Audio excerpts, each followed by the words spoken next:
Good Morning Business.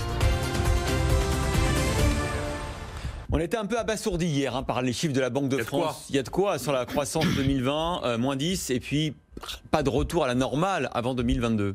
Alors j'ai envie de penser qu'elle est un peu pessimiste, parce que honnêtement le pire est passé. Et quand vous regardez la courbe sanitaire, la courbe de l'épidémie, ça tend vers la fin. On est en droit d'imaginer que le deuxième semestre 2020 va quand même sérieusement redécoller par rapport à ce qu'on a connu sur le premier semestre 2020. Premier élément.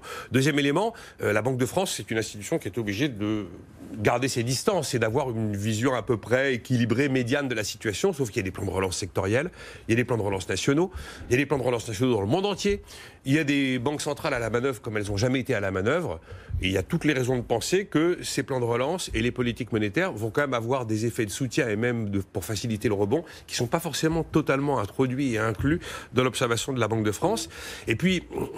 effectivement, les entreprises se devant un nouveau monde. Mais une entreprise devant un nouveau monde, il n'y a pas plus agile et résilient qu'un chef d'entreprise.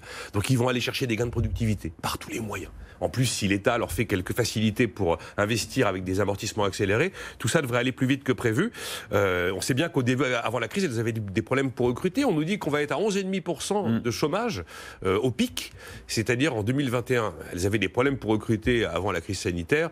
Pas mal vont quand même essayer de garder leurs salariés avant de s'en séparer. Donc il y a plein de raisons qui me pousseraient à penser que le scénario Banque de France est peut-être un peu pessimiste. À côté de ça, quand François Villeroy-de-Galhau dit qu'on n'est pas sorti d'affaires, je pense qu'il a raison.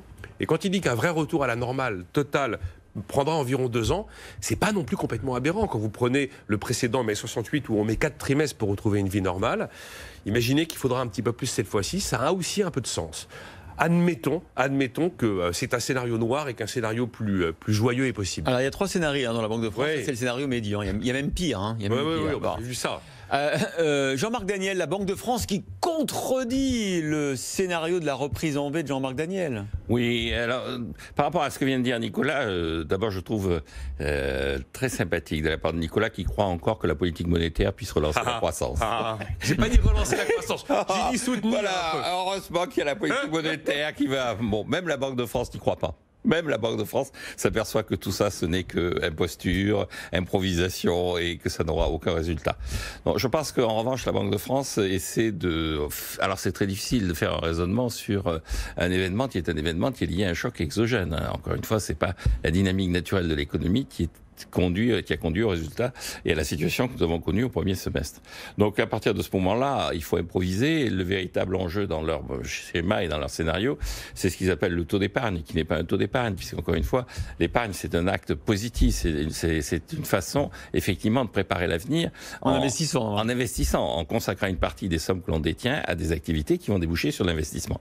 Là, ils affichent un taux d'épargne à 22%, alors que le taux d'épargne, naturellement, est de 15%. C'est énorme. Donc, c'est énorme. Donc, c'est pas de l'épargne, c'est de la thésaurisation, c'est de l'argent qui est immobilisé. Le véritable enjeu, c'est ce que les économistes appellent la vitesse de circulation de la monnaie. De là à considérer que maintenant que les magasins sont ouverts, les gens vont pas continuer à revenir dans les magasins, ce qu'on a pu constater sur ces derniers jours, sur ces dernières semaines, je pense qu'effectivement, là, ils sont un peu pessimistes. Je pense qu'effectivement, il y a une espèce de volonté de la population à la fois de travailler, parce que ça c'est essentiel, et à la fois de retrouver la vie d'avant. Mais vous y croyez toujours, vous, à votre reprise en V ? Ah, plus que jamais. Plus que jamais. La seule chose... Comment on peut faire pour que le monde entier réussisse à avoir cette reprise en V ? Écoutez, la Banque mondiale estime que la contraction d'activité au niveau mondial sera d'environ 5%. Et le véritable enjeu, c'est des pays comme l'Inde, des pays qui représentent maintenant, c'est l'équivalent de la France sur le plan économique, l'Inde, mais sur le plan démographique, c'est un mastodonte. Donc c'est des comportements de ces populations qui vont considérablement modifier la donne dans des pays où effectivement, je pense que la population a soif de retrouver le style de vie qu'elle avait précédemment. Je crois que ce que sous-estiment toutes ces projections, c'est justement ce que veulent les gens, c'est pas le monde d'après, c'est de retrouver le monde d'avant. Et que cette volonté... Alors après, encore une fois, je crois que dans tout ça, la grande phrase, c'était quand même Bruno Le Maire, « Je ne suis pas Madame Irma ». Jamais les exercices de prévision économique n'ont été aussi difficiles que maintenant. Puisque on a... Et la grande difficulté et la grande erreur, je crois, de ces prévisions, c'est de faire de cette période de confinement une sorte de situation un peu normale, alors que c'était vraiment une situation totalement inédite et aberrante. Quand même deux remarques sur les prévisions en termes de chômage. oui, on va peut-être essayer de garder des salariés qu'on a eu du mal à recruter, mais enfin la prévision de 11,5% de chômage pour 2021, avec quand même un pénible retour sous les 10% en 2022, c'est pas une bonne nouvelle. Parce que nous, généralement, quand on a du chômage, il est très vite structurel. Et puis je pense que la Banque de France, ce sont des économistes, et quand ils mettent taux d'épargne, ils ne confondent pas avec l'argent qui est thésaurisé sur les comptes courants et le taux d'épargne, ce qu'on appelle un taux d'épargne. Quand on regarde leurs documents, il y a une confusion, ils se trompent. Ah, alors si effectivement... Ils se trompent, c'est pas ça de l'épargne. En tout cas, ils prévoient un recul de la consommation important cette année. Dans leurs documents, on voit bien qu'il y a un déficit de la balance des paiements courants et un taux d'épargne qui augmente. N'importe quel individu qui réfléchit un peu voit bien que c'est pas cohérent. Écoutez, l'individu qui ne réfléchit pas assez, il s'appelle Olivier Garnier, le chef économiste de la Banque de France. Il est mon invité à 7h45. C'est pour ça que c'est curieux qu'il ait laissé passer pas confusion, mais cette approximation. Je vous promets de le soumettre à la question. Vous le soumettez la question de ma part de façon amicale, mais ferme.